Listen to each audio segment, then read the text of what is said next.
Merci d'avoir été fidèle à Moto TV, chers téléspectateurs. Voici l'actualité de l'Église et les sommaires. Rencontre des ressourcements spirituels des jeunes de la paroisse Marie-Échelle du Paradis ce dimanche 12 février 2023. Plus d'une centaine de jeunes ont été entretenus autour des thèmes axés sur la dot, des fiançailles et le mariage. Célébration du premier anniversaire de l'existence de la paroisse Notre-Dame de Lourdes de Rwanda, Calverio, samedi 11 février 2023. Les fidèles de cette paroisse se sont rassemblés ce jour pour célébrer ce premier anniversaire. C'est tout pour les sommaires et bienvenue au détail dans quelques secondes. Comme annoncé au sommaire, les jeunes de la paroisse Marie-Échelle du Paradis étaient en récollection ce dimanche 12 février 2023. Ils ont suivi les enseignements portant sur la dot, les fiançailles et le mariage. Une célébration eucharistique dite par l'abbé Julien Mambomingi a clôturé la journée. Suivez ce reportage de Samuel Wayinda. Ici, à l'église paroissiale de Bazin, où le jeune venu de 4 secours de la paroisse Marie-Échelle du Paradis, de Woutetse-Baz, ont suivi les enseignements. Il s'agit principalement de jeunes venus du secteur de Kalimboute, Katia Bouignol et du secteur de Baz. La modération a été assurée par l'abbé Juliet et le maître Jean Bosco. Ils ont tour à tour partagé le thème sur la dot, le fiançailles et le mariage. Après les enseignements, le jeune a adressé quelques questions aux orateurs du jour. Ça s'est suivi une célébration eucharistique dite par M. l'abbé Juliet, aumônier de l'UGC de Woutetse-Baz. Dans son homélie, il a appelé les jeunes à respecter la loi divine.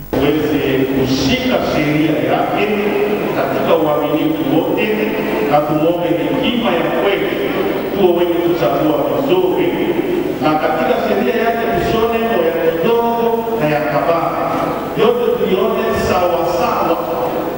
Ndugu na baba, wale wengine watasema mwenye aliiba ama mwenye aliua ndio mwenye atafanya kosa kubwa sana, lakini mwenye alikutana mwingine ama mwenye alisema wao atakasema wao c'est très normal. Nani anakuambia hivi? Yesu anasema tushike sheria na tutakapoyafundisha kadiri Mungu anapendelea tutakuwa wakandida wa ufalme wake. À la fin de cette Eucharistie, l'abbé aumônier des jeunes a présenté le nouveau cadre de l'IGC nouvellement élu. Ce nouveau comité était élu le 5 février 2023. Il compte 5 femmes et 5 garçons. Dans une interview accordée après la messe, l'abbé aumônier de l'UJC en paroisse Marie-Échelle du Paradis a expliqué le bien fondé du choix de ce thème partagé ce dimanche 12 février 2023. Pour lui, il est très indispensable aux jeunes de connaître le sens de la dot, des fiançailles et du mariage avant de s'engager. Suivez monsieur l'abbé Kambale Mambomingi Julien dans ce propos recueillis par Nzanzu Wayinda Samuel. Les enseignements que nous avons dispersés aujourd'hui concernaient le fiançailles, le mariage et la dot pour préparer les jeunes à leur vie future. Parce que nous avons déjà constaté que beaucoup de jeunes ils se précipitent dans le foyer sans une préparation assez considérable. Alors il était vraiment opportun de les préparer à ces propos. La récollection que nous avons, elle est mensuelle et cette récollection réunit tous les jeunes de la paroisse de base et ils viennent de nos 4 secteurs. Nous avons le secteur Katia, le secteur Kalibouté, le secteur Bouignol et puis après on a le secteur base qui est le secteur mère. Les chrétiens de la paroisse Notre-Dame de Lourdes de Calverio ont été en ébullition Le samedi 11 février 2023, ils célébraient le premier anniversaire de l'existence de leur paroisse, ce jour où l'église a fait mémoire de Notre-Dame de Lourdes pour marquer des cachets spéciaux. Cette journée, une messe a été dite dans l'église paroissiale de Rwanda par M. l'abbé Kabouya Roger, curé de la paroisse cathédrale délégué de l'évêque. Au cours de cette messe, l'on a procédé à la bénédiction du nouvel autel et de la statue de la Vierge Marie Notre-Dame de Lourdes. Reportage Gérard Mourefou. Les participants sont venus des 3 secteurs de la paroisse Notre-Dame de Lourdes de Rwanda, citons entre autres les secteurs Rwanda, Makomo et le secteur intellectuel. À partir de 9h, des prêtres, des religieuses et plusieurs fidèles laïcs signent leur présence dans l'église. Les chrétiens de Rwanda célèbrent leur fête patronale et le premier anniversaire de l'existence de leur paroisse. Au même moment, 12 prêtres en profitent pour jubiler le Senga de vie sacerdotale. Ici, c'est la joie, comme vous pouvez l'observer.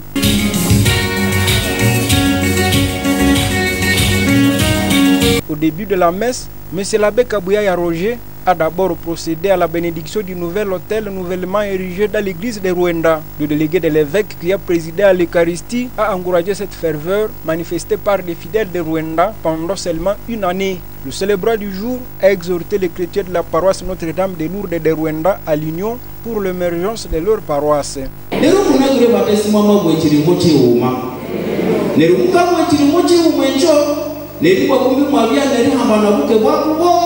Imwabia liloria iparukia ikaliberio yembere tukaba sima okomatemwanyaji usihotu ne msunga mukahipa muka wachichabakara abakara benyuwene kutemuzi bane kuli ndeke mwasinja mutia haleluya lero kuli mwabia nariendelea kutia muka wakichabo isi babulira wanachinu n'omulu bakalire lero omulu bakane choka deria kola n'umubiri wetitume. Alléluia. De son côté, le curé de la paroisse Rwanda s'est dit fier de voir la spiritualité des fidèles accroître chaque jour. Selon l'abbé Roger Mapendano, depuis l'érection de la paroisse Notre-Dame de Lourdes de Rwanda, le chrétien de Rwanda ne cesse de recevoir différents sacrements. Tunaweza sema munemukula omubuchiri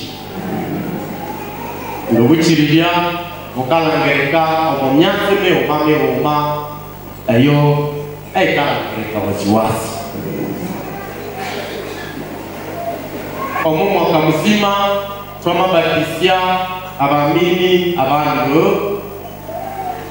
1120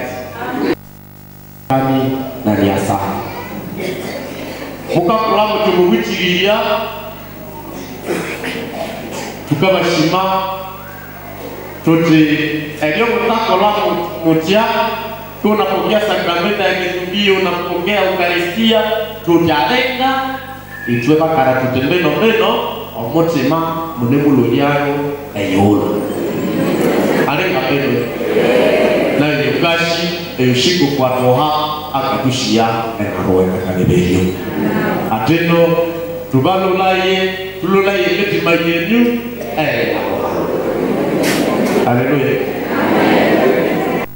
La paroisse Notre-Dame de Lourdes de Rwanda a été ouverte solennellement au diocèse de Butembo-Béni le 11 février 2022 par Monseigneur Sikuli Palouk Melkisedek, évêque du diocèse de Butembo-Béni. Elle est sous l'égide des prêtres diocésains. Dans l'église universelle, la journée du 11 février de chaque année est dédiée aux malades. À l'occasion, M. l'abbé Oswald Kibonde a fait savoir que toute maladie ne vient pas du péché, mais il y a des maladies qui peuvent être dues aux fautes commises par les grands-parents.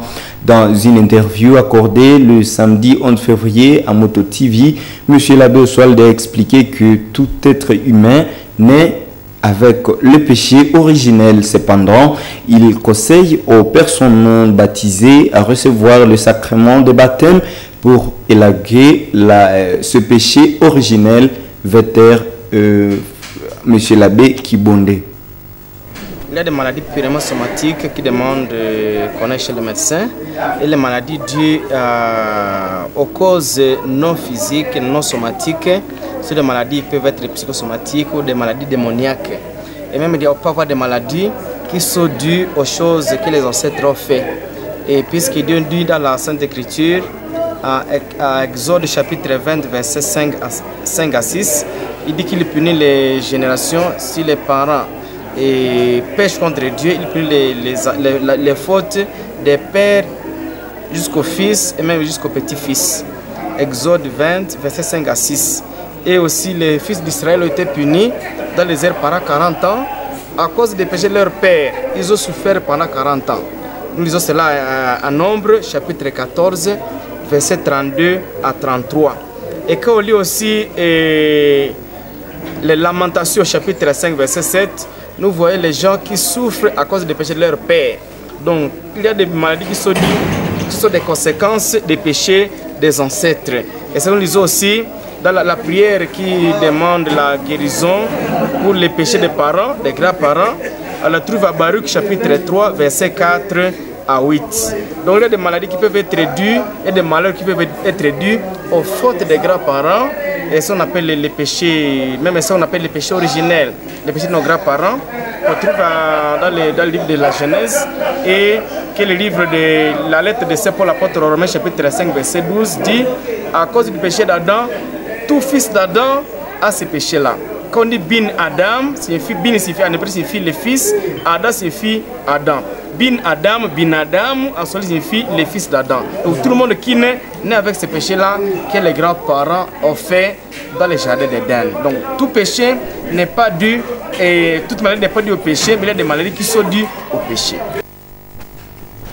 Le pape François a rendu compte de son 40e voyage en RDC et au Soudan au cours de l'audience générale de ce mercredi 8 février 2023 dans la salle Paul VI au Vatican. L'évêque de Rome a présenté les grandes lignes du bilan de ce voyage en Afrique. En ce qui concerne la République démocratique du Congo, le pape François a demandé à ceux qui alimentent la guerre dans ce pays d'arrêter. Suivez. C'est sur ces vols de retour du Soudan du Sud pour les Vaticans que le pape François, l'archevêque de Canterbury, Justin Welby, et le modérateur de l'église d'Écosse, Ian Greenshield, ont répondu aux questions de journalistes. Le pape François s'est dit frappé et endolori par le problème de l'Est de la RDC, consécutif à l'exploitation de richesses du pays par des grandes puissances mondiales. Vous avez tante richesses naturelles qui attirano gente che viene. Vous avez tellement de richesses naturelles qui attirent les gens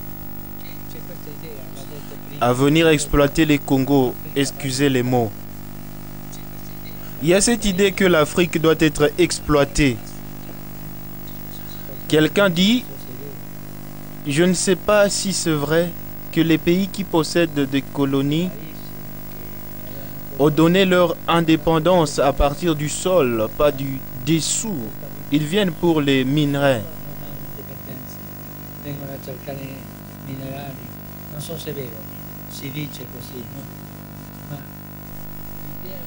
Mais l'idée que l'Afrique est à exploiter, nous devons nous l'ôter. L'Afrique a sa propre dignité et le Congo a un haut niveau. Et on parla d'exploitation. Je suis frappé et endolori par le problème de l'Est. J'ai pu avoir une rencontre avec les victimes de cette guerre, des blessés, des amputés. Terrible. Feriti, amputati. Tant de douleur, tout ça pour prendre les richesses.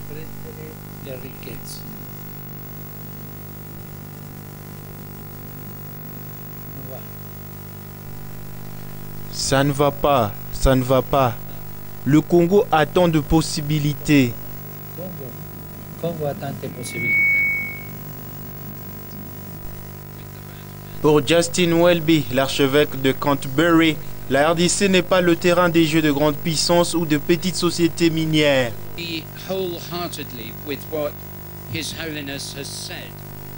Je veux être tout à fait d'accord avec ce que Sa Sainteté a dit. Il faut être clair. Le Congo n'est pas le terrain de jeu des grandes puissances, tout au profit de petites sociétés minières qui agissent de manière irresponsable avec l'exploitation minière artisanale. L'utilisation d'enfants soldats, les enlèvements, les viols à grande échelle et qui sont tout simplement en train d'espolier le pays, qui devrait être l'un des plus riches de la planète, capable d'aider le reste de l'Afrique. Le pays a été torturé, a obtenu l'indépendance politique sur les plans techniques, mais pas d'indépendance économique. L'Église fait un travail extraordinaire. L'Église catholique fait un travail extraordinaire. Le projet des Grands Lacs est merveilleux.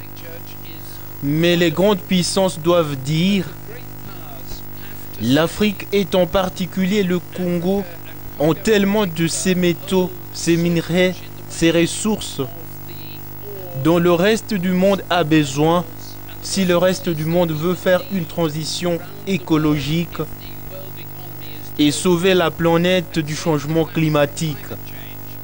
Que la seule façon de le faire n'est pas de se couvrir le main de son, c'est de chercher la paix du Congo et non leur prospérité.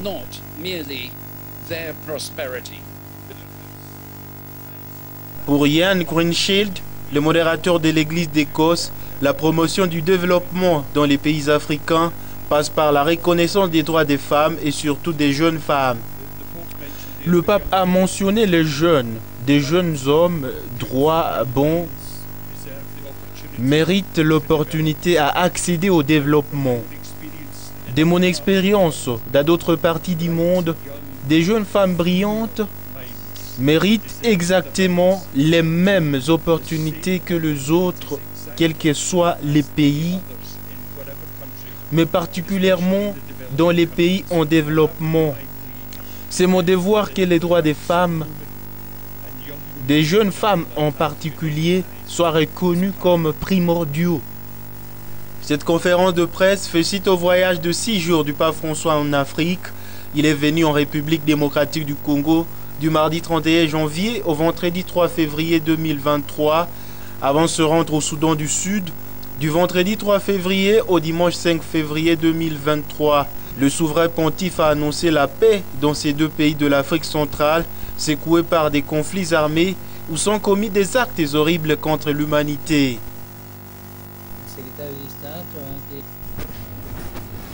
C'est la fin de notre journal. Merci de nous avoir été fidèles et de nous avoir suivis. Nous vous fixons au prochain rendez-vous. Au revoir.